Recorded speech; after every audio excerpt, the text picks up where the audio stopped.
प्यारे विद्यार्थियों, साथियों, आज हम बात करेंगे स्विट्जरलैंड के संविधान के अध्ययन का महत्व। क्या स्विट्जरलैंड के संविधान के अध्ययन का क्या महत्व है, और विशेषकर भारतीय विद्यार्थियों के लिए, इसी के साथ में राजनीति विज्ञान के विद्यार्थियों के लिए तो स्विट्जरलैंड के संविधान को समझना निहायत ज़रूरी है। यस, कारण ये है कि स्विट्जरलैंड के अंतर्गत भाई कुछ विशिष्ट राजनीतिक संस्थाओं को अपनाया गया है, नई नई संस्थाओं का प्रयोग किया गया है। इसलिए राजनीति विज्ञान के विद्यार्थियों के लिए स्विट्जरलैंड के संविधान के अध्ययन का बहुत ही ज़्यादा महत्व है। इसके बाद में इसके क्या क्या महत्व होंगे, इन सब बातों को मैं आपको समझाऊंगा। तो ध्यान दीजिएगा मेरे प्यारे विद्यार्थियों, प्रतिदिन जो मैं एक लेक्चर मेरे YouTube चैनल पर अपलोड करता हूं, उसकी जानकारी आपको हो सके, इसके लिए हमारे YouTube चैनल को सब्सक्राइब अवश्य कीजिएगा। आशा करता हूं आपने सब्सक्राइब कर दिया होगा। Thank you very much, thank you very much. प्यारे विद्यार्थियों, जैसा कि विद्यार्थियों की बराबर मांग थी कि सर पहले आप विश्व की प्रमुख राज्य व्यवस्थाएं हमें समझाइएगा, तो मैं उनकी बातों को मानते हुए आज से स्विट्जरलैंड के संविधान को शुरू कर रहे हैं। इससे पहले मैंने ब्रिटेन के संविधान और अमेरिका के संविधान को समग्र रूप में समझा दिया है। आज हम तीसरे देश अर्थात स्विट्जरलैंड, मतलब जो प्रमुख सेलेक्टेड पॉलिटिकल सिस्टम्स हैं, तो उनमें मैंने ब्रिटिश राज व्यवस्था, अमेरिका की राज व्यवस्था, इन दोनों पर कंप्लीट वीडियो अपलोड कर दिए हैं। और अब हम स्विट्जरलैंड के संविधान को समझाएंगे।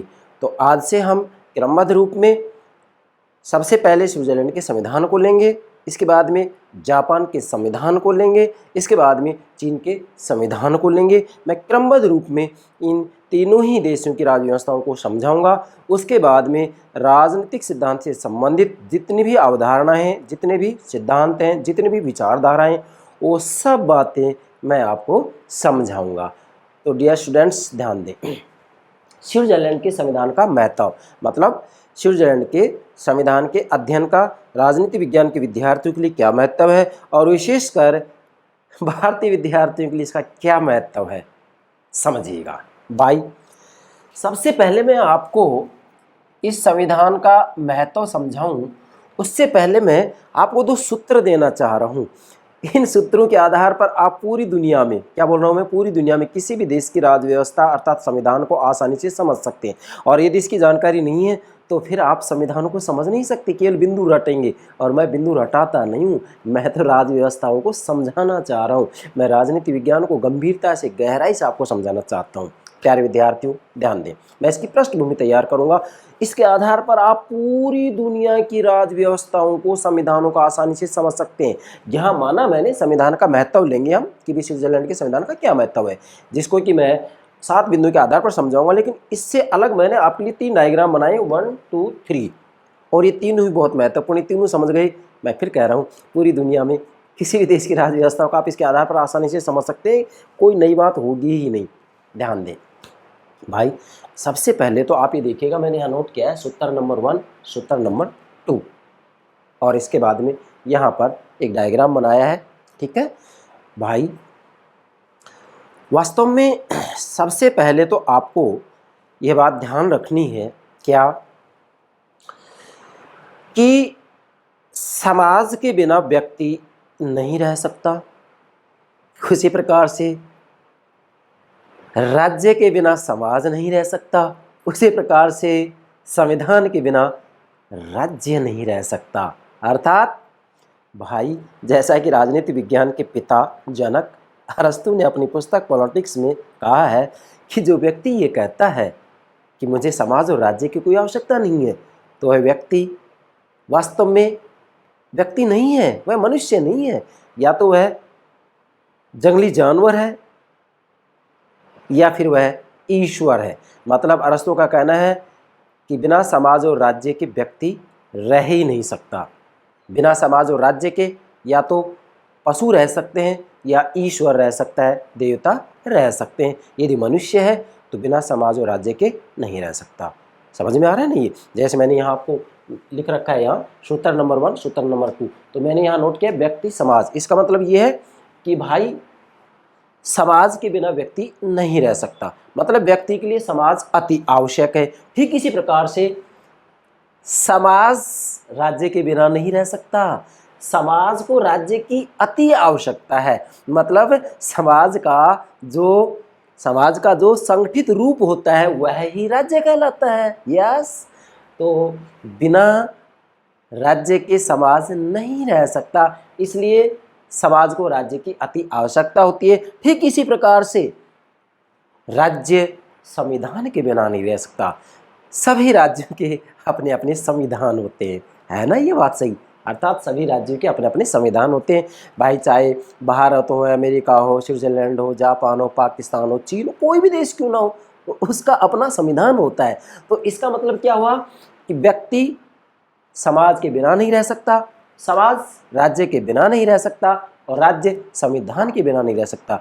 सभी राज्यों का अपना अपना संविधान होता है। समझ रहे हैं ना? सूत्र नंबर 2, इसके अंतर्गत अब संविधान तक आ गए हम। अब बात यहाँ ये आगे, आखिर संविधान है क्या चीज़? भाई वास्तव में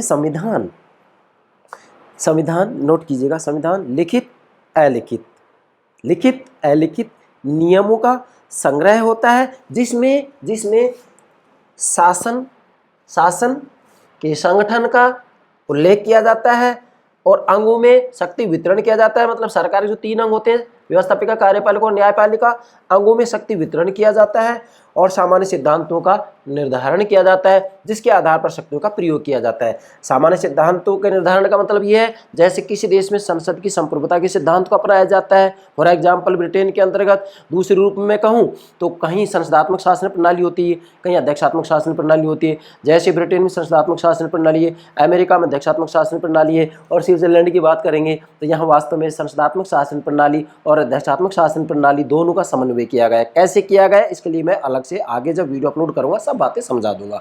यहाँ तो केवल हम ये बता रहे कि संविधान आखिर क्या चीज़ है, तो आप नोट कीजिएगा। ये मैंने डायग्राम के माध्यम से समझाया। जैसे शासन का संगठन, मतलब संविधान लिखित और अलिखित नियमों का संग्रह होता है, जिसमें शासन के संगठन का वर्णन किया जाता है और अंगों में शक्ति वितरण किया जाता है। अर्थात व्यवस्थापिका, कार्यपालिका और न्यायपालिका में शक्ति का वितरण किया जाता है, और इसके बाद में यहाँ शक्ति का प्रयोग किन सिद्धांतों के आधार पर किया जाता है उसका भी इसमें उल्लेख कर दिया जाता है। तो सामान्य रूप में क्या कहेंगे आप कि संविधान लिखित और अलिखित नियमों का ऐसा संग्रह है जिसमें शासन के संगठन का, अंगों में शक्ति वितरण का और सामान्य सिद्धांतों का वर्णन किया जाता है, जिसके आधार पर शक्ति का प्रयोग किया जाता है। ये संविधान कहलाता है।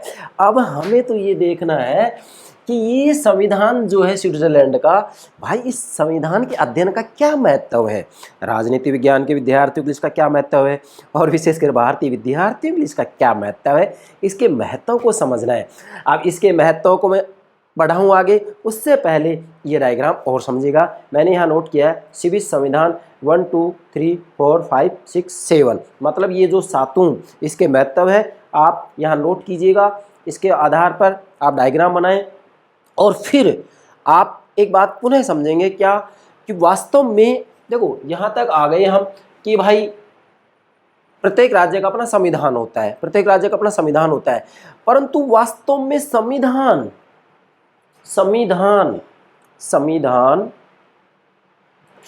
जीवन का वह मार्ग होता है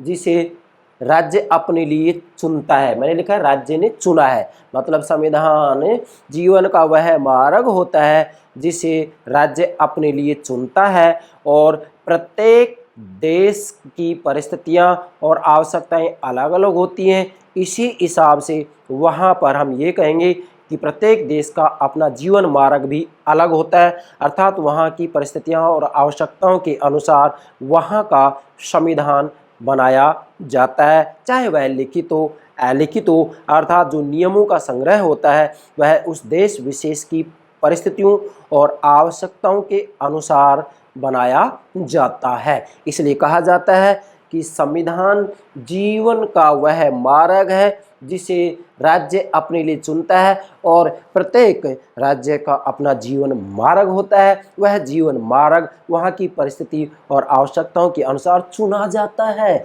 जैसे भारत में संसदात्मक शासन प्रणाली है, ब्रिटेन में संस्थात्मक शासन प्रणाली है, अमेरिका में अध्यक्षात्मक शासन प्रणाली है, स्विट्जरलैंड में दोनों का समन्वय किया गया है। संस्थात्मक और अध्यक्षात्मक अर्थात स्विट्जरलैंड के अंतर्गत उत्तरदायित्व के सिद्धांत और स्थायित्व के सिद्धांत में समन्वय किया गया है। इसकी डिटेल्स हम आगे लेंगे, मैंने तो यहाँ संकेत दिया है, समझ रहे हैं ना। तो प्रत्येक देश का अपना एक जीवन मार्ग होता है। अब ये जीवन मार्ग क्या है, इसको हम डिटेल्स रूप में जब स्विट्जरलैंड के संविधान की विशेषताएं समझाएंगे उसमें सारी बातें क्लियर कर देंगे। यहाँ तो केवल संविधान के महत्व को समझना है कि भाई स्विट्जरलैंड के संविधान का आखिर क्या महत्व है, किसके लिए, राजनीति विज्ञान के विद्यार्थियों के लिए और भारतीय विद्यार्थियों के लिए, भारत की जनता के लिए भी, कि आखिर स्विट्जरलैंड से हमें क्या सीखना चाहिए, स्विट्जरलैंड के संविधान से हमारे राजनेताओं को क्या सीखना चाहिए, स्विट्जरलैंड के संविधान से हमारे राजवैज्ञानिकों को क्या सीखना चाहिए, स्विट्जरलैंड के संविधान से राजनीति विज्ञान के विद्यार्थियों को क्या सीखना चाहिए, ये बात हमें देखनी है। तो देखिए स्विट्जरलैंड के संविधान के अध्ययन का महत्व ध्यान दें। सबसे पहले मैंने यहाँ नोट किया है प्रजातंत्र का घर राजनीतिक प्रयोगशाला। देखिएगा भाई, वास्तव में स्विट्जरलैंड भाई लोकतंत्र का घर कहा जाता है। क्यों? क्योंकि वास्तव में प्राचीन समय में यूनान का जो एथेंस नगर राज्य था उसमें प्रत्यक्ष प्रजातंत्र मौजूद था, परंतु आधुनिक समय में पूरी दुनिया में केवल स्विट्जरलैंड के अंतर्गत ही प्रत्यक्ष प्रजातंत्र को अपनाया गया है। वहाँ पर 5 कैंटनों में आज भी प्रत्यक्ष प्रजातंत्र मौजूद है। कैंटन स्विट्जरलैंड में जो राज्य हैं, प्रांत हैं, उनको कैंटन कहा जाता है। जैसे कि भारत के अंतर्गत जो राज्य हैं उनको संघ की इकाई कहा जाता है, प्रांत कहा जाता है, उसी प्रकार से स्विट्जरलैंड में संघ की जो इकाइयाँ होती हैं उनको कैंटन कहा जाता है। यस, तो प्रजातंत्र का घर किसको कहा जाता है? स्विट्जरलैंड को। आपसे एग्जाम पूछा जा सकता है। दूसरा, राजनीतिक प्रयोगशाला। वास्तव में स्विट्जरलैंड को राजनीतिक प्रयोगशालाओं की भी संज्ञा दी जाती है। क्यों?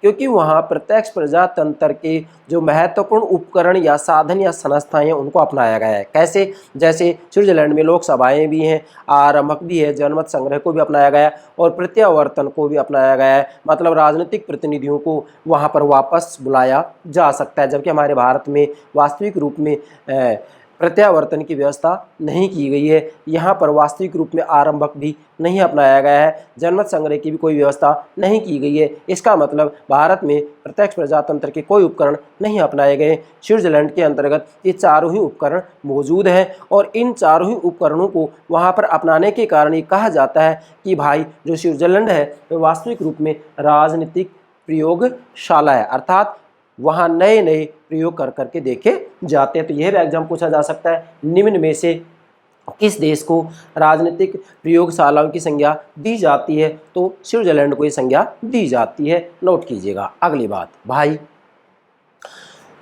जिस प्रकार से संस्थात्मक शासन प्रणाली की जननी या जनक ब्रिटेन को कहा जाता है और संयुक्त राज्य अमेरिका को संघात्मक शासन प्रणाली की जननी कहा जाता है, जनक कहा जाता है, ठीक उसी प्रकार से स्विट्जरलैंड को प्रत्यक्ष प्रजातंत्र की जननी या घर कहा जाता है। नोट कीजिएगा। 3 प्रश्न बन रहे हैं यहाँ पर, एग्जाम किसी भी रूप में पूछा जा सकता है। क्लियर? अब आगे बढ़ते हैं। संविधान के अध्ययन का क्या महत्व है? मतलब जो स्विट्जरलैंड का संविधान है भाई, उसके अध्ययन का आखिर महत्व क्या है, किसके लिए? विशेषकर राजनीति विज्ञान के विद्यार्थियों के लिए। मतलब इस संविधान को क्यों समझना जरूरी है, ऐसा क्या कारण है? तो मैं संकेत दे रहा हूँ कि स्विट्जरलैंड का संविधान बड़ा निराला संविधान है। वहाँ पर विशिष्ट राजनीतिक संस्थाओं की स्थापना की गई है और इसी ही कारण उस संविधान के अध्ययन का महत्व है, जिसको मैं 7 बिंदु के आधार पर समझाऊंगा। बिंदु नंबर 1, यहाँ चलिएगा। नंबर 1, विश्व का सर्वाधिक प्राचीन गणतंत्र। ध्यान दीजिएगा भाई, स्विट्जरलैंड के संविधान के अध्ययन का महत्व इसलिए है क्यों? क्योंकि ये विश्व का सर्वाधिक प्राचीन गणतंत्र है। मतलब पूरी दुनिया में सबसे पहले गणतंत्र की स्थापना स्विट्जरलैंड में ही की गई। कब की गई? 1848 में गणतंत्र की स्थापना की गई। कहाँ? स्विट्जरलैंड में। जबकि उस समय हम देखते हैं कि ज़्यादातर देशों में राजतंत्रीय शासन प्रणाली थी। मतलब यहाँ अर्थात स्विट्जरलैंड में वास्तव में उस समय राजतंत्रीय शासन प्रणाली नहीं थी, बल्कि यहाँ गणतंत्र की स्थापना कर दी गई थी। और आज हम देखें तो ब्रिटेन में अभी भी राजतंत्रीय शासन प्रणाली है। ठीक है, वह संवैधानिक प्रधान है, केवल हम ये कहेंगे कि औपचारिक प्रधान मात्र है। आज राजा के हाथों में ब्रिटेन में कोई शक्तियाँ नहीं छोड़ी गई हैं। ब्रिटेन के राजा को आज केवल स्वर्णिम शून्य मात्र कह दिया जाता है कि भी राजा के हाथों में कोई शक्तियाँ नहीं है। हालांकि वह रहता सोने के महल में है, लेकिन वह जो महल है राजनीतिक शक्ति की दृष्टि से बिल्कुल खाली है। राजा के हाथों में कोई राजनीतिक शक्तियाँ नहीं है। तो मेरा कहने का भावार्थ ये है कि विश्व का सर्वाधिक प्राचीन गणतंत्र है। या तो प्राचीन समय के अंतर्गत हम देखते हैं यूनान में जो एथेंस है, एथेंस नगर राज्य, उसके अंतर्गत ही जो है प्रत्यक्ष प्रजातंत्र की स्थापना की गई थी। और आधुनिक समय में हम देखते हैं तो सबसे पहले 1848 में स्विट्जरलैंड के अंतर्गत गणतंत्र की स्थापना की गई थी। तो इसलिए ये सबसे प्राचीन गणतंत्र होने के कारण ये कहा जा सकता है कि भाई इस संविधान के अध्ययन का बहुत ही ज़्यादा महत्व है। जैसा कि एक विद्वान है रैपार्ड कह रहे हैं कि स्विट्जरलैंड युगों से गणराज्य रहा है। किसने कही ये बात? रैपार्ड ने। तो इसलिए सबसे प्राचीन गणराज्य होने के कारण भाई इस संविधान के अध्ययन का महत्व है। इसके बाद में यहाँ जो इसका दूसरा महत्व है वो है प्रजातंत्र का आदर्श प्रतीक। स्विट्जरलैंड के संविधान के अध्ययन का महत्व इसलिए है कि ये प्रजातंत्र का आदर्श प्रतीक है। क्यों है? क्योंकि वास्तव में स्विट्जरलैंड प्रत्यक्ष प्रजातंत्र का घर है। कैसे? ऐसे ही जैसे कि संसदात्मक शासन प्रणाली के लिए ब्रिटेन का संविधान प्रसिद्ध है, जिसे कि संसदात्मक शासन प्रणाली का जनक भी कहा जाता है। और जिस प्रकार से संयुक्त राज्य अमेरिका का संविधान अध्यक्षात्मक शासन प्रणाली के लिए प्रसिद्ध है, और जिस प्रकार से संयुक्त राज्य अमेरिका का संविधान संघात्मक शासन प्रणाली की जननी कहलाता है, उसी प्रकार से प्रत्यक्ष प्रजातंत्र का घर स्विट्जरलैंड का संविधान कहलाता है। और यहाँ वास्तविक रूप में हम कहें कि एथेंस के बाद में प्राचीन यूनान का जो एथेंस नगर राज्य था, या तो वहीं पर प्रत्यक्ष प्रजातंत्र था, या आधुनिक समय में स्विट्जरलैंड के अंतर्गत ही प्रत्यक्ष प्रजातंत्र को अपनाया गया है। तो ये पूरी दुनिया के लिए एक आदर्श है। अर्थात इस आदर्श का जहाँ कहीं भी लोकतांत्रिक शासन प्रणालियों को स्वीकार किया गया है, इसका अनुकरण किया जाना चाहिए। मतलब स्विट्जरलैंड के अंतर्गत जो प्रत्यक्ष प्रजातंत्र का आदर्श है उसका अनुकरण किया जाना चाहिए। जैसे भारत के अंतर्गत भी मांग की जाती है कि भी जो जनता के प्रतिनिधि होते हैं उन्हें वापस बुलाने का अधिकार जनता को दे दिया जाना चाहिए, जिससे कि प्रत्यावर्तन की संज्ञा दी जाती है, अर्थात प्रतिनिधि को वापस बुलाना। ठीक है भाई। तो इस कारण भी जो है इस संविधान का महत्व है। तीसरा, विविधता में एकता। भाई वास्तव में स्विट्जरलैंड के संविधान के अध्ययन का महत्व इस कारण भी है कि वहाँ विविधता में एकता है। अरे भाई, कम से कम भारत को तो इससे सीखना ही चाहिए। क्या?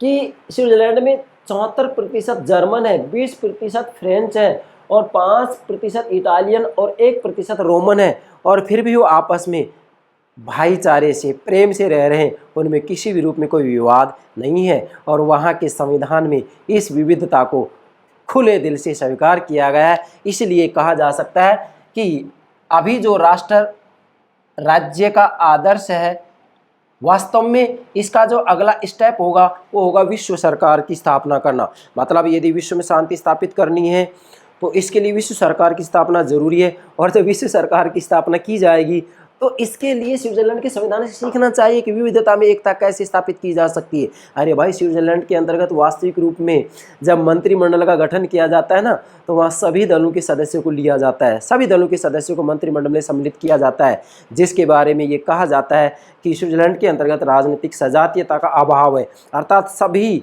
दलों के सदस्यों को मंत्रिमंडल में सम्मिलित किया जाता है। डेफिनेटली कहा जा सकता है कि अगर विश्व सरकार का सपना देख रही है पूरी दुनिया, तो फिर स्विट्जरलैंड के संविधान से हमें सीखना होगा कि किस प्रकार से विविधता में एकता स्थापित की जा सकती है। तो इससे ज़्यादा और क्या महत्व हो सकता है। यस। चौथा इसका महत्व है स्थायी तटस्थता। इसका मतलब ये है कि वास्तविक रूप में पूरी दुनिया के अंतर्गत केवल स्विट्जरलैंड का संविधान ही ऐसा है जिसके अंतर्गत स्थायी तटस्थता का उल्लेख कर दिया गया है। मतलब स्विट्जरलैंड विश्व शांति का समर्थक है और यह अंतर्राष्ट्रीय राजनीति के अंतर्गत किसी भी रूप में जो अंतर्राष्ट्रीय विवाद है उनमें नहीं फंसना चाहता है, उनसे बिल्कुल अलग रहता है, तटस्थ रहता है। मैंने यह नोट किया है कि वास्तव में जॉन ब्राउन मैसन ने कहा है कि अशांति के समुद्र में बसने वाले सुखी द्वीप की संज्ञा दी है। मतलब पूरी दुनिया में आज हम देखें तो वास्तव में सभी जगह अशांति है, सभी राष्ट्र राज्य आपस में उलझे हुए हैं और ऐसी स्थिति में स्विट्जरलैंड ने अपने संविधान के अंतर्गत ही तटस्थता का उल्लेख कर दिया है कि हम किसी भी रूप में अंतर्राष्ट्रीय विवादों में नहीं उलझेंगे, हमारा अंतर्राष्ट्रीय विवादों से कोई लेना देना नहीं है, हम अंतर्राष्ट्रीय विवादों के प्रति तटस्थ रहेंगे, इसलिए विश्व शांति के समर्थक हैं। तो पूरी दुनिया को इससे सीखना चाहिए, राजनीति विज्ञान को इससे सीखना चाहिए। अब एक बात ध्यान देनी है यहाँ कि भारत की तटस्थता और स्विस तटस्थता में अंतर है। क्या भारत की तटस्थता और स्विस तटस्थता में अंतर है? स्विस मतलब स्विट्जरलैंड, अर्थात स्विट्जरलैंड में जो तटस्थता है इसका भावार्थ ये है कि ये अंतर्राष्ट्रीय विवादों में किसी भी रूप में नहीं उलझना चाहते, बिल्कुल अलग है, तटस्थ, कोई लेना देना नहीं है। जबकि भारत की तटस्थता का मतलब ये है कि ये केवल जो दो गुट थे, जैसे पूंजीवादी गुट और साम्यवादी गुट, पूंजीवादी गुट का नेतृत्व कौन कर रहा था? संयुक्त राज्य अमेरिका, और साम्यवादी गुट का सोवियत संघ का विघटन होगा 1991 में। लेकिन वास्तव में उसी समय भाई दूसरे विश्व युद्ध के बाद में ही तो इसको अपनाया गया था। तो उस समय भारत ने कहा था कि हम किसी भी गुट में सम्मिलित नहीं होंगे, लेकिन इसका मतलब ये नहीं है कि जहाँ कहीं भी अन्याय हो रहा है तो उसका भी विरोध नहीं करेंगे। नहीं साहब, कहीं भी अन्याय होगा तो उसका विरोध किया जाएगा। तो डेफिनेटली भारत की तटस्थता और स्विट्जरलैंड की तटस्थता में अंतर है। स्विट्जरलैंड का कहना यह है कि हम अंतर्राष्ट्रीय विवादों में किसी भी रूप में नहीं उलझेंगे, हमारा कोई लेना देना नहीं है, हम बिल्कुल एक तरफ हैं। ठीक है, तो डेफिनेटली जो स्विट्जरलैंड ने स्थायी तटस्थता को अपने संविधान में स्थान दिया है, पूरी दुनिया को इससे सीखना चाहिए। अगर सभी राष्ट्र राज्य भाई इस बात को स्वीकार कर ले तो क्या दुनिया में झगड़े हो सकते हैं? क्या दुनिया में युद्ध होंगे? जी नहीं। इसलिए इसका भी अनुकरण किया जाना चाहिए। और पांचवा महत्व है बहुल कार्यपालिका, बहुत ही महत्वपूर्ण है भाई, ध्यान दीजिएगा। वास्तव में देखा जाए तो कार्यपालिका या तो एकल होती है या बहुल होती है। जैसे ब्रिटेन है, संयुक्त राज्य अमेरिका है, भारत है, इनमें एकल कार्यपालिका है। एकल कार्यपालिका का मतलब ये होता है कि कार्यपालिका का जो प्रधान होता है वास्तव में वहाँ वास्तविक प्रधान जो होगा वह ही शक्तियों का प्रयोग करेगा और वह प्रधान केवल एक ही होता है। जैसे भारत की बात आई, ठीक है, कार्यपालिका के मुख्य दो हैं, औपचारिक और वास्तविक, लेकिन वास्तविक रूप में शक्ति का प्रयोग कौन करता है? वास्तविक प्रधान करता है, वास्तविक प्रधान करता है। अगर भारत की बात की जाए तो हमारे यहाँ जो मंत्रिमंडल होता है, मंत्रिमंडल का जो मुखिया होता है, जो प्रधान होता है वो प्रधानमंत्री होता है। तो क्या सभी की शक्तियाँ बराबर होती है? जी नहीं, सभी की शक्तियाँ बराबर नहीं होती हैं। लेकिन स्विट्जरलैंड के अंतर्गत बहुल कार्यपालिका है। इसका भावार्थ यह है कि स्विट्जरलैंड में जो संघीय परिषद है, संघीय परिषद मतलब स्विट्जरलैंड की जो कार्यपालिका होती है उसको संघीय परिषद कहा जाता है। और इस संघीय परिषद के सदस्यों की संख्या 7 है और इस सातों ही सदस्य शक्तियों की दृष्टि से बराबर है, शक्तियों की दृष्टि से बराबर है। इसका मतलब ये है कि यहाँ इन 7 सदस्यों में से बारी बारी से एक अध्यक्ष और एक उपाध्यक्ष बनेगा। अध्यक्ष राष्ट्रपति कहलाएगा और उपाध्यक्ष उपराष्ट्रपति कहलाएगा। अध्यक्ष का कार्यकाल केवल 1 वर्ष होगा, उपाध्यक्ष का कार्यकाल भी केवल 1 वर्ष होगा। इसलिए कहा जाता है कि यहाँ अर्थात स्विट्जरलैंड में जो राष्ट्रपति होता है वास्तव में बिना महत्व का राष्ट्रपति है। आपसे एग्जाम पूछा भी जा सकता है, निम्न में से किस देश में बिना महत्व का राष्ट्रपति पाया जाता है? तो केवल स्विट्जरलैंड में पाया जाता है। क्यों? क्योंकि वो केवल नाम मात्र के लिए ही अध्यक्ष बनता है। अध्यक्ष को राष्ट्रपति कहते हैं जिसका कार्यकाल केवल 1 वर्ष होता है। संघीय परिषद का कार्यकाल 4 वर्ष होता है। नोट कीजिएगा, संघीय परिषद का कार्यकाल 4 वर्ष होता है जिसको कार्यपालिका कहा जाता है। और जिसका अध्यक्ष होता है वो राष्ट्रपति कहलाता है जिसका कार्यकाल 1 वर्ष होता है। उपाध्यक्ष होता है उपराष्ट्रपति कहलाता है जिसका कार्यकाल भी केवल 1 वर्ष होता है। अर्थात बारी बारी से 7 सदस्य ही राष्ट्रपति उपराष्ट्रपति बन जाते हैं। तो यहाँ जो 7 सदस्य होते हैं वो शक्ति की दृष्टि से बिल्कुल बराबर होते हैं, बिल्कुल बराबर होते हैं। इसलिए इसे बहुल कार्यपालिका की संज्ञा दी जाती है।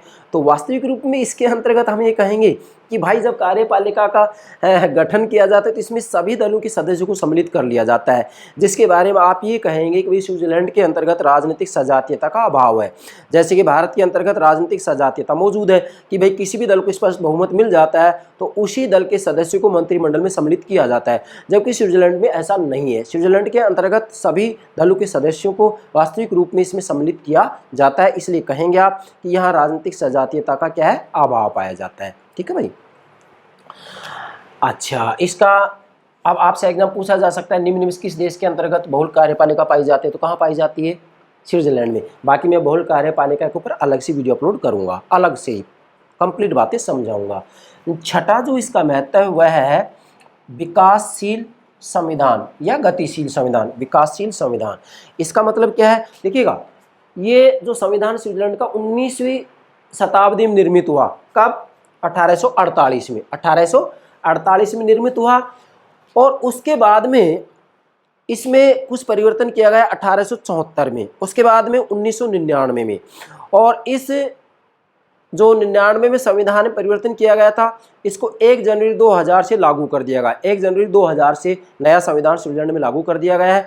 तो इसका भावार्थ ये है कि 19वीं शताब्दी में जो संविधान बना था वह संविधान वास्तविक रूप में आज लोक कल्याणकारी राज्य की आवश्यकताओं के अनुरूप विकसित हो गया है। मतलब समय और परिस्थिति के हिसाब से स्विट्जरलैंड का संविधान भी परिवर्तित हो रहा है, इसलिए स्विट्जरलैंड का संविधान विकासशील संविधान है और इससे पूरी दुनिया को किसी न किसी रूप में अनुकरण करना चाहिए कि समय और परिस्थिति के हिसाब से संविधान में वास्तविक रूप में परिवर्तन कर लिया जाना चाहिए। और यही कारण है कि पूरी दुनिया में सभी देशों के संविधानों में किसी न किसी रूप में संशोधन की व्यवस्था की जाती है। ज़रूरी होता है क्योंकि व्यक्ति विचारवान प्राणी है भाई।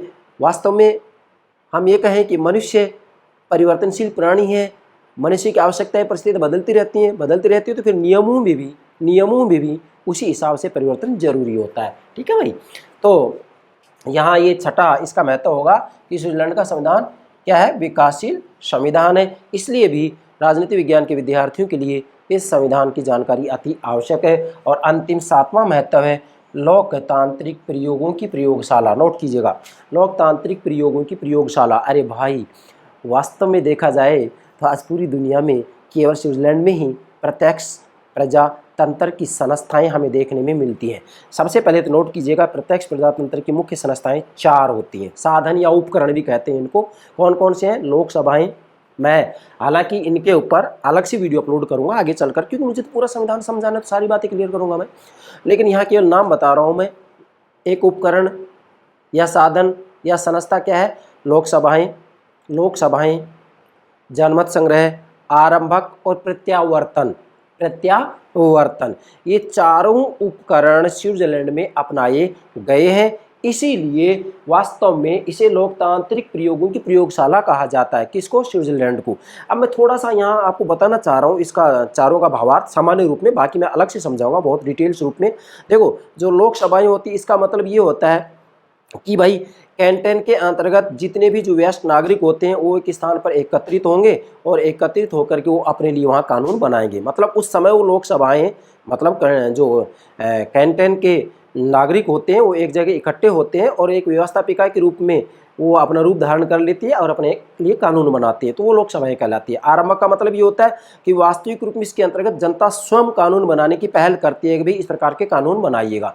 और जनमत संग्रह का मतलब ये होता है कि जब वास्तविक रूप में वहाँ की संघीय सभा अर्थात व्यवस्थापिका के द्वारा कोई कानून बनाया जाता है तो वास्तव में वो कानून जनता के लिए प्रस्तुत किया जाता है कि जनता अपना मत दे कि भाई ये कानून वे स्वीकार कर रही है या नहीं, जिसे कि जनमत संग्रह कहा जाता है। जनमत मतलब जनता के मत या जनता की राय जानी जाती है कि भाई वो उन कानूनों को स्वीकार कर रहे हैं या नहीं कर रहे हैं। जनमत संग्रह 3 हो गए।